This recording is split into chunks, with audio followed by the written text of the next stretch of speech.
Un Polynésien candidat à la présidence de la République, c'est du jamais vu. Depuis plusieurs mois, le maire de Faa multiplie les contacts à la recherche des 500 signatures. Quelle est sa stratégie, son programme, ses ambitions? Oscar Temaru est l'invité d'Outre-mer Politique.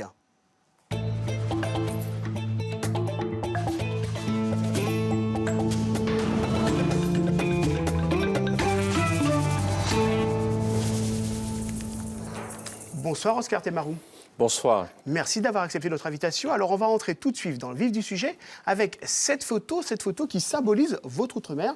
Il s'agit d'un champignon nucléaire. Alors on le sait, les essais nucléaires ont fortement marqué la Polynésie française. Vous avez la rancune tenace, Oscar Temaru? La décision a été prise par le général de Gaulle après l'indépendance de l'Algérie, non pas de transférer ces essais nucléaires d'Algérie en France, ou en Corse, ou en Bretagne, mais en Polynésie. Moi, je traduis ça comme une forme de racisme nucléaire, parce que nous sommes un tout petit peuple incapable de nous défendre. Et jusqu'à aujourd'hui, pour tous les Français, De Gaulle est une espèce d'icône, mais pour nous, c'est un criminel. Voilà, monsieur.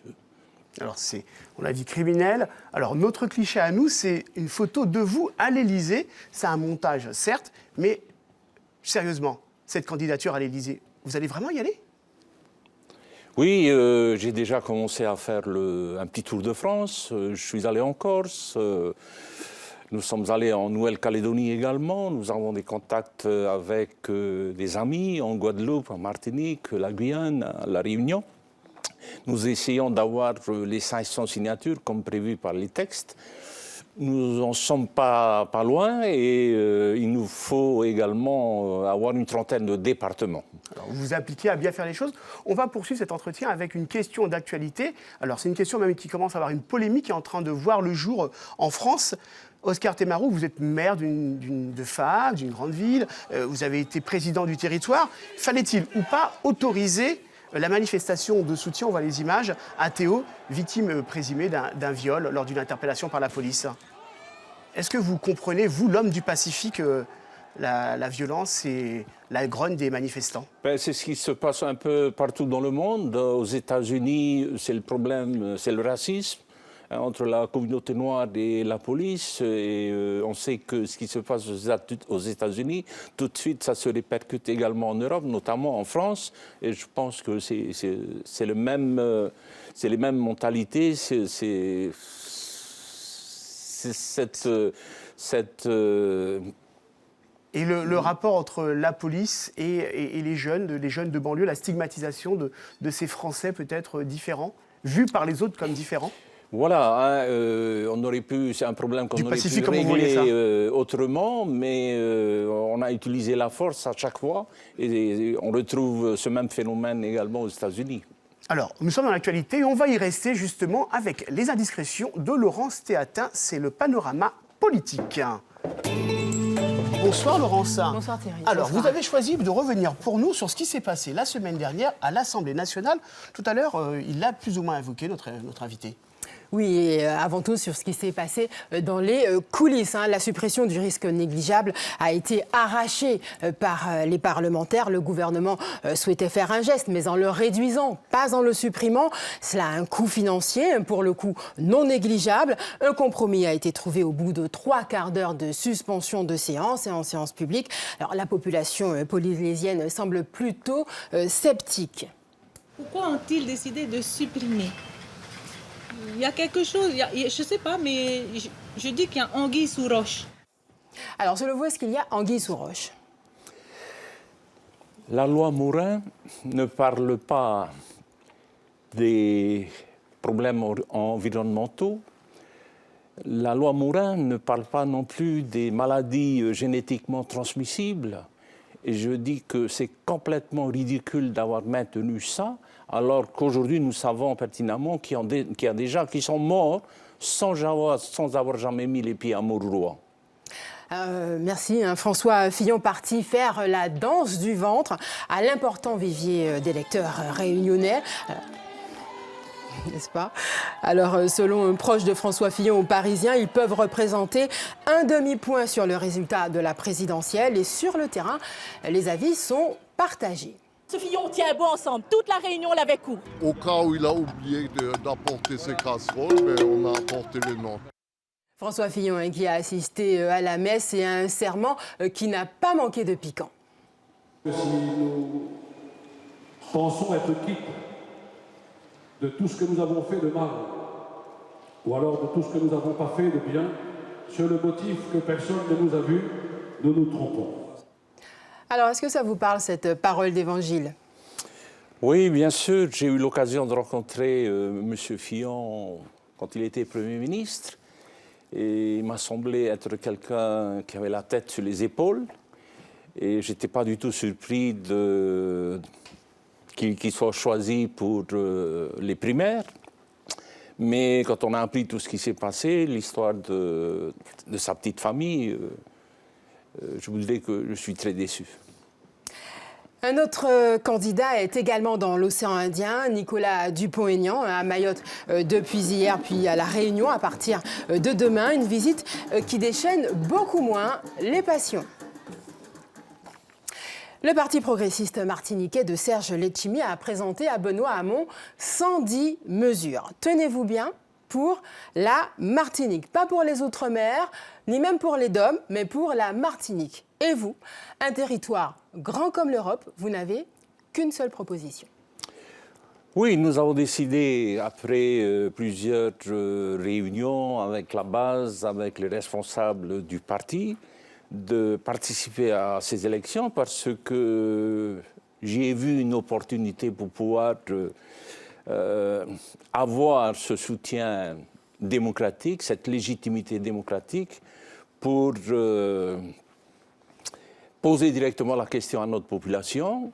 Et si ce soutien est assez, je dirais, consistant, je pense que oui, parce qu'au mois d'août l'année dernière, pour la première fois de notre histoire, l'Église protestante Mahoy, qui est la plus grande confession religieuse de notre pays, s'est prononcée favorablement pour l'accession de notre pays à la souveraineté.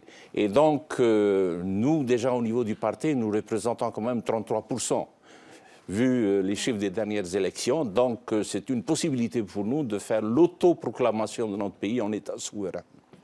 Merci. Alors, toujours au Parti socialiste, voici Valentin Narbonnet, le monsieur Outre-mer de Benoît Hamon lors de la primaire. Et aujourd'hui, tout le monde veut prendre sa place, de Patrick Le Breton, soutien d'Arnaud Montebourg, à Victorin Lurel, soutien de Manuel Valls. Oui, on voit que le poste est particulièrement convoité. Très exactement. Merci Laurence. Alors, Oscar Temarou, avant de vous entendre plus longuement sur votre projet présidentiel, une question de la société civile pour vous. Et cette question, elle vous est adressée par Stéphanie Bowing. Elle est chanteuse et originaire de Saint-Pierre-et-Miquelon. Bonjour Monsieur Temarou, je viens de Saint-Pierre-et-Miquelon où il n'y a jamais eu particulièrement de volonté indépendantiste et il n'y en aura sans doute jamais. Donc j'aimerais savoir en tant que président de la République comment vous comptiez gérer une évolution statutaire éventuelle.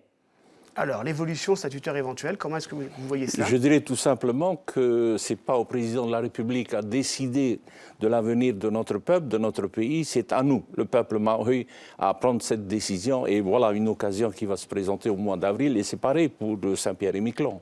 Ce n'est pas au président de la République. C'est la population de Saint-Pierre-et-Miquelon qui doit prendre cette décision. Justement, on reviendra tout à l'heure sur les réformes statutaires probables. Place maintenant au débat dans Outre-mer politique et accueillons tout de suite Célia Cléry pour la rubrique L'Outre-mer en 2 mots. Bonsoir Célia, installez-vous. Alors, le mot que vous avez choisi, Oscar Temarou, c'est le mot colonie. J'ai envie de dire, c'est pas une surprise pour un indépendantiste. Non, et on voit bien que l'ensemble de l'outre-mer français résulte du fait colonial.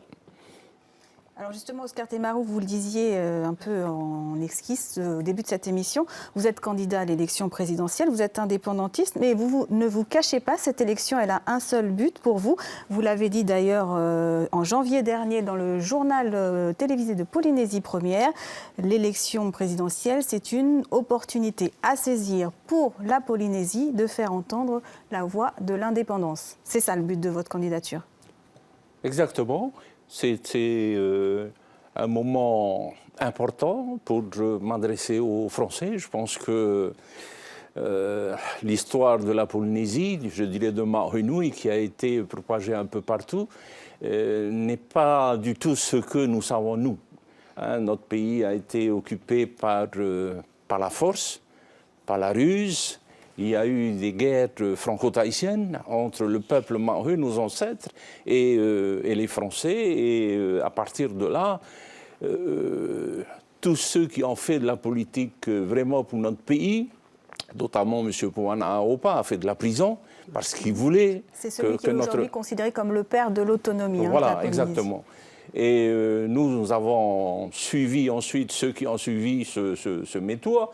Et on a tout de suite compris, dès le premier statut d'autonomie, qu'on s'est fait avoir, qu'on s'est fait blouser. Et aujourd'hui, vous voulez changer d'air, c'est ça?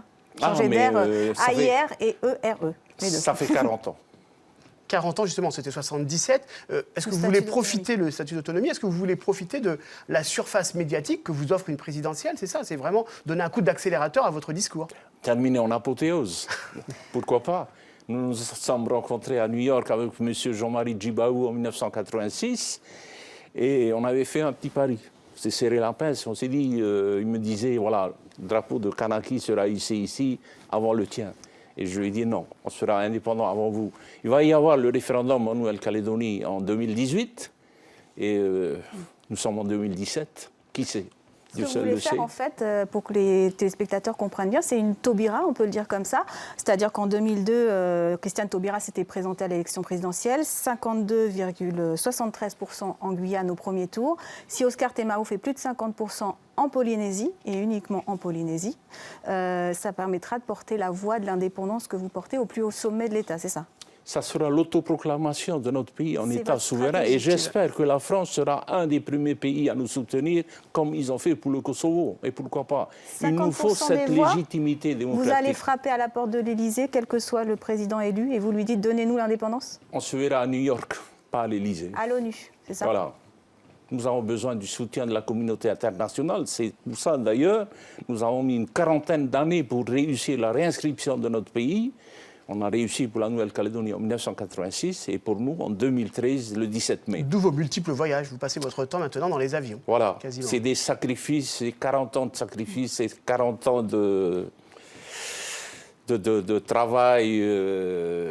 Juste en un mot, il y a quand même un écueil, vous l'avez évoqué tout à l'heure. Il faut 500 signatures, il faut aussi 500 signatures réparties sur 30 départements et collectivités. Pour l'instant, le compte n'y est pas pour se présenter. C'est pour ça que nous sommes ici à Paris. Nous ne sommes pas loin des 500 signatures. Un faux ou un tox? Parce que souvent, on se rend compte que les gens disent, voilà, ils ont énormément de signatures. C'est pour justement précipiter. Est-ce que c'est vraiment... vous n'êtes pas loin des 500 signatures? En réalité, nous avons plus de 1000 promesses de soutien. Mais concentrées dans les mêmes départements. Ça. Donc vous n'aurez pas les 30 départements. Il nous faut encore 12. Ou collectivités. Voilà. Alors, à propos d'autonomie statutaire ou de réforme, écoutez la question de notre confrère de Guadeloupe Première, Alex Robin. Il nous rappelle tout simplement que localement, des voix s'élèvent pour la décolonisation, mais pas seulement. Depuis plus d'un demi-siècle, la question des rapports avec la France a souvent alimenté le débat politique ici en Guadeloupe. Au début des années 60, c'est la préoccupation majeure du Gong. Plus tard, d'autres organisations vont développer cette idée d'indépendance. Des séquences violentes ont également été enregistrées. On se souvient tous des attentats qui ont secoué la Guadeloupe, notamment au début des années 80. Plus récemment, les discussions autour du statut ont donné lieu à des consultations populaires avec des résultats que l'on sait.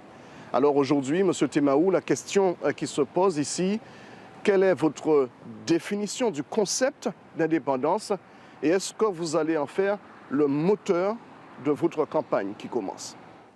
Oscar Temaru, alors vous êtes pour l'indépendance de tous les Outre-mer?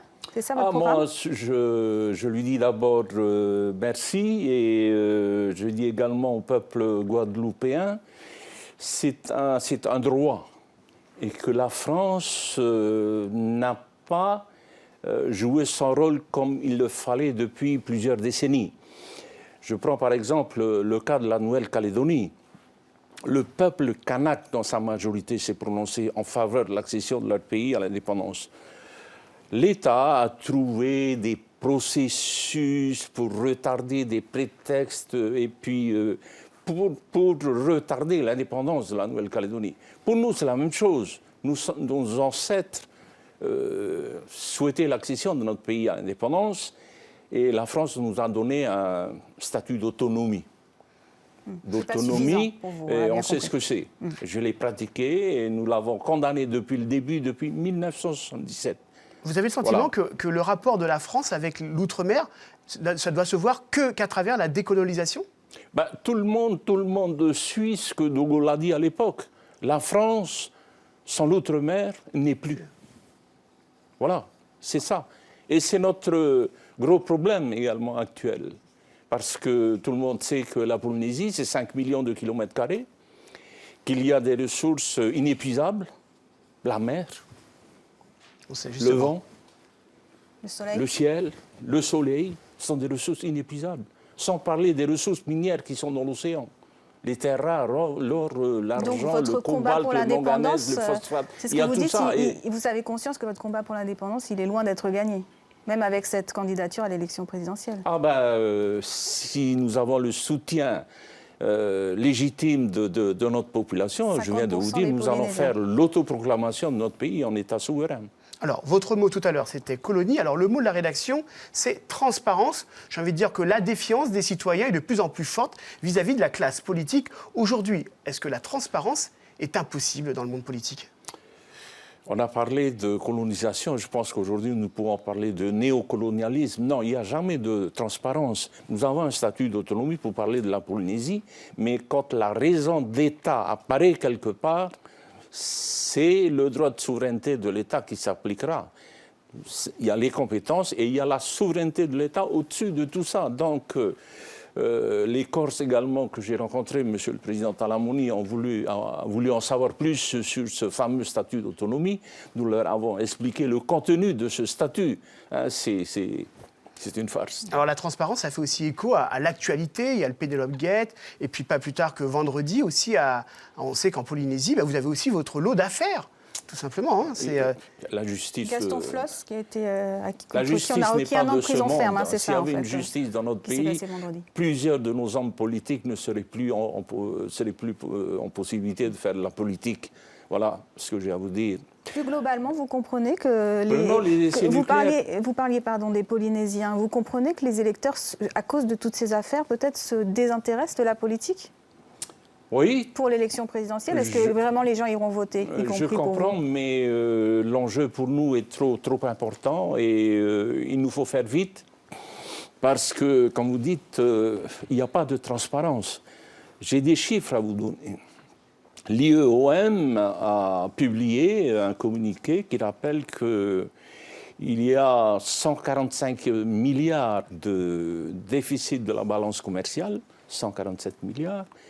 Les acquisitions immobilières qui ont été faites chez nous, 80% viennent de métropoles. Je dirais que c'est peut-être la même stratégie utilisée en Nouvelle-Calédonie par Pierre Mesmer à son époque, le blanchiment de la Nouvelle-Calédonie. Je ne sais pas si vous en avez entendu parler. C'est ce qui se passe aussi chez nous. Il n'y a pas de transparence. Alors ce génocide par substitution, comme le disait Aimé Césaire, on va reparler quelque chose de plus économique. Est-ce que vous avez le sentiment que vos propositions économiques pour la Polynésie, elles sont transposables ailleurs, dans tout l'outre-mer? Il y a l'histoire de la France, par exemple, avec la Martinique, la France avec la Guadeloupe, la France avec l'outre-mer. Tout va dépendre également de l'attitude de la France. Parce que ces pays-là font partie de cette résolution 1514 qui a été ratifiée par la France et tous les pays colonisateurs. Et l'esprit de cette résolution rappelle bien que les pays colonisateurs ont une mission sacrée, une obligation morale d'accompagner ces peuples à l'accession à l'indépendance. Voilà l'esprit de cette résolution. Mais ça ne s'est pas du tout fait dans ce sens-là. Vous dites que si vous faites plus de 50% au premier tour, on le rappelle, en Polynésie française, vous déclarez unilatéralement l'indépendance de la Polynésie. Vous pensez vraiment que la République va vous suivre, que la France va accepter ça? Ça va être du sport, ça sera du sport, nous le savons bien. Mais nous avons ce soutien, cette légitimité démocratique. Ça suffira? Quel que soit le président élu? Je viens de vous dire, nous sommes déterminés à aller jusqu'au bout. Parce que dans votre schéma initial, c'était François Hollande qui était réélu dans votre schéma idéal. Et avec lui, vous négociez l'indépendance de la Polynésie. Et il ne sera pas candidat à l'élection présidentielle. Tout ce qu'on nous demande, nos adversaires politiques parlent toujours de manque de soutien démocratique en faveur de l'accession de notre pays à l'indépendance. Et c'est ce que nous allons voir au mois d'avril prochain. Alors, je vous écoute et parfois je me dis, est-ce qu'il n'y a pas une forme d'antagonisme entre le fait d'être un indépendantiste et de l'autre, de se présenter à une élection présidentielle? Ça ne vous gêne pas? Je ne vois pas d'autres élections où on pourrait poser directement la question à notre population.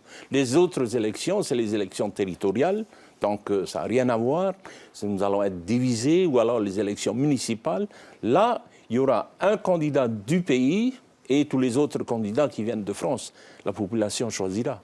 Vous avez fait allusion avec tout un à l'heure, programme très clair. Vous avez fait tout à l'heure allusion aux Corses et à Jean-Guy Talamoni. On vous a vu en Alsace, en Bretagne, en Corse, discuter avec Alfred Marie-Jeanne, également indépendantiste en Martinique.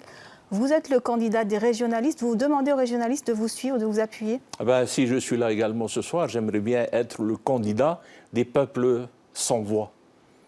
C'est qui les peuples sans voix? Il n'y a pas de candidat corse, il n'y a pas de candidat guadeloupéen. Il y a un candidat breton.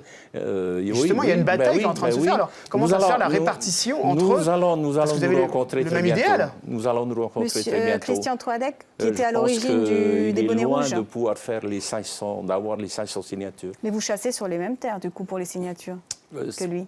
Pas tout à fait la même chose, non. Est-ce que vous trouvez que les Outre-mer ont leur place dans le programme des différents candidats? Actuellement, oui. Tout le monde parle de l'économie bleue. Tout le monde parle de l'économie bleue. Alors qu'il y a une quarantaine d'années, j'entendais dire partout quand on parlait de l'indépendance de notre pays, mais la Polynésie n'a rien, c'est un désert. Si la France vous quitte, vous allez, l'économie va sombrer. Mais aujourd'hui, tout le monde sait que c'est le contraire. C'est justement, à propos de la Polynésie, je vous propose de regarder un extrait d'une émission des années 70 et apprécier l'exotisme du chanteur Carlos. On fait des pieds de nez à nos petits soucis. On est des patrons, y a plus de patrons. On quitte sa peau, on est les plus beaux. Cocotte en papier, tu fais voyager.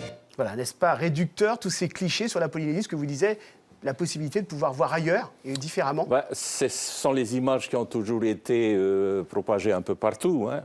Le rideau de fleurs, les belles plages. Vous n'avez pas peur que ça vous arrive? Vous avez le sentiment que vous avez été pris au sérieux par les Français, qu'ils soient de Mazamet, qu'ils soient de Fort-de-France, de Cayenne ou de Lille? Est-ce qu'ils vont prendre votre candidature au sérieux pour justement par rapport à tous ces clichés qui sont véhiculés? Moi, j'espère que les Français, que j'admire beaucoup, un peuple épris de liberté. Les Français se sont battus par 2 fois quand la France a été occupée par les Allemands. Ils ont même fait appel à nos ancêtres pour venir libérer la France. Et donc, c'est pour ça que je vous dis, c'est un peuple que j'admire beaucoup. Et j'espère qu'ils comprendront également pourquoi nous nous battons. Nous n'avons jamais aliéné ce droit à l'autodétermination. Nos ancêtres n'ont jamais fait et ce n'est pas nous qui allons le faire. Mais justement, vous disiez que vous êtes allé un peu partout en région pour avoir le soutien des candidats éventuels régionalistes. Les gens que vous rencontrez, les citoyens, votre message, il est audible, cette idée d'indépendance de la Polynésie, de se présenter à l'élection présidentielle pour faire valoir ce droit-là. Les citoyens, les électeurs potentiels que vous rencontrez, ils l'entendent? Je viens de vous dire, nous avons le soutien, les signatures qu'il fallait pour... Oui, mais ça, ce sont les élus. Mais les citoyens, ceux qui iront voter aux urnes en avril prochain. Voilà, en arrivant ici, j'ai rencontré une personne qui vient de la Corse, qui est venue me féliciter pour me dire on ne parle que de vous en Corse. Donc, je pense que le message est passé. Le message est passé. Alors, il y en a qui ont fait un autre choix. C'est en Nouvelle-Calédonie. Certains, justement, par rapport à l'idéal indépendantiste, ils ont préféré avoir du recul et prendre du retrait par rapport à la présidentielle et législative. Vous, c'est une toute autre démarche que vous préférez. C'est l'histoire de tout l'outre-mer. Hein. Chez nous aussi, ça a été comme ça. Il y a des gens qui ont été achetés par... mais heureusement, on ne peut pas acheter tout le monde. C'est-à-dire, vous avez reçu le soutien de l'UC, pour qu'on comprenne bien, qui est indépendantiste, mais par contre, ils ne présenteront pas de candidats aux législatives parce qu'ils considèrent que ce sont des élections qui ne les concernent pas. Donc vous ne pouvez pas dire que c'est un parti acheté, parce qu'en même temps, il vous soutient, l'UC. Ah non, en Nouvelle-Calédonie, nous avons le soutien du FLNKS.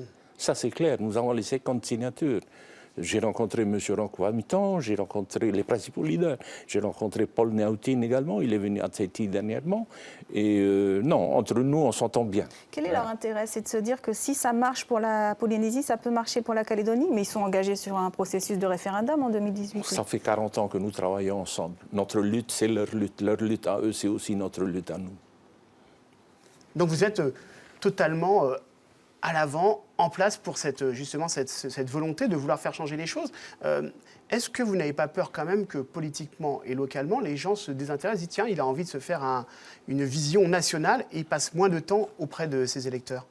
Ah non, je pense que les gens ont compris qu'aujourd'hui, on ne pourra pas sortir de ce chaos économique qui existe dans notre pays. Il y a plus de 50 000 sans emploi, c'est énorme. Si on met ça au niveau de la France, je dirais c'est 10 millions de chômeurs chez nous. Et ils n'ont pas les moyens pour régler ce problème et mettre en place vraiment un développement durable pour notre pays. Alors, parce que les principaux leviers de commande de notre pays sont entre les mains de l'État. Pensez-vous que c'est de l'intérêt de l'État que notre pays soit économiquement indépendant? D'ailleurs, il n'y a pas de pays économiquement indépendant. Nous sommes appelés à vivre en interdépendance. Justement, vous parliez de jeunes chômeurs, on va parler de la jeunesse. On va même leur lui donner la parole avec l'enquête Génération Watt. En cas de conflit, êtes-vous prêts à prendre les armes? C'est la question du jour. Écoutez leurs réponses. Jamais. C'est même pas la peine. Tuer quelqu'un pour des raisons qu'en fin de compte, on ne sait même pas souvent. Si c'est pour une bonne cause, ben oui. Tu vas te battre? Ben oui. Se battre, c'est vraiment pour défendre quelque chose, pas pour aller attaquer l'autre. Absolument pas. Je ne me vois pas défendre l'État français, vu que s'il y a une guerre, c'est eux qui l'ont entraînée. Moi, je ne vais pas me mêler à aucune guerre.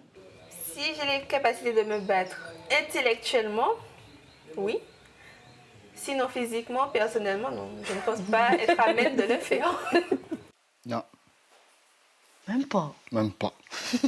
Plutôt pour ma survie, même pas me battre. C'est du patriotisme, c'est peut-être même du chauvinisme. Mais en tout cas, oui, je vais me battre pour mon pays. Bon, si la Martinique rentre en guerre, ouais, mais bon, si la France rentre en guerre, je sais pas, hein. Oscar Temaru, vous êtes pour une indépendance, vous le dites depuis le début de cette émission, mais pacifiste, justement? Nous n'avons jamais prôné la violence, ça fait 40 ans. À l'inverse de la Calédonie, vous dites que vous êtes proche dans le processus intellectuel sur l'indépendance, mais par contre, dans la méthode, c'est pas du tout la même chose. Oh, qu'est-ce qui s'est passé en Nouvelle-Calédonie? C'est pas les Kanaks, les responsables de tout ce qui s'est passé là-bas. C'est l'État, c'est le colonialisme, voilà. Et chez nous, c'est la même chose. Vous avez été marqué par la guerre d'Algérie, vous l'avez faite. C'est peut-être ça qui a pu expliquer aussi, ça peut être un élément de réponse de votre choix de rester dans la pacification. Non, à la violence, hein. Je pense qu'on a toujours voulu régler tous les problèmes. Dans la philosophie, c'est la raison du plus fort. Hein. Might is right. Non, ce n'est pas ça. On peut s'asseoir et discuter.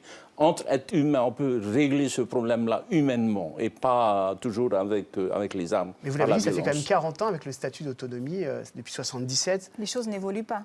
Du coup, ça n'évolue pas, mais simplement le soutien démocratique évolue. Je viens de vous dire, l'Église protestante Mahoy, qui est la principale confession religieuse de notre pays, lors du dernier synode, s'est prononcé favorablement pour l'accession de notre pays à l'indépendance. C'est une décision historique et les autres églises, normalement, devraient suivre. Vous avez évoqué un peu plus tôt dans l'émission la figure de Puvana Aopa, qui est le père de l'autonomie. C'est dans ses traces que vous voulez vous inscrire aujourd'hui? Vous savez, mon père était un fervent soutien de M. Puvana Aopa et quand il faisait ses meetings, j'étais gosse et je le suivais. Et je savais que la revendication était honnête et sincère.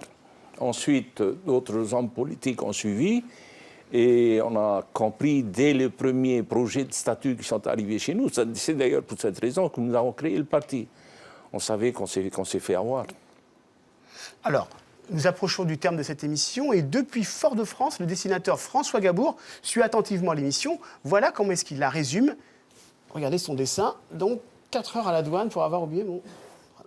C'est moins toxique que Muroir. Voilà, c'était donc autour des essais nucléaires. Et vous, c'est quoi votre conclusion de cette émission? J'espère que les Français comprendront notre combat et j'espère que j'aurai le soutien également de tous les peuples avides de liberté et de justice. Juste un tout petit mot, vous avez 72 ans, c'est votre dernier combat politique, en oui ou non, en une réponse? C'est un engagement pour toute la vie, avec tous les problèmes que je savais déjà qu'il fallait affronter. Ça n'est pas évident, cela demande des sacrifices énormes, non seulement pour moi, mais aussi pour la famille. Et je tiens à remercier une personne, ma femme et mes enfants, qui également ont beaucoup souffert. Merci Oscar Temaru. C'est la fin de cette émission à voir et à revoir sur les réseaux sociaux et en replay.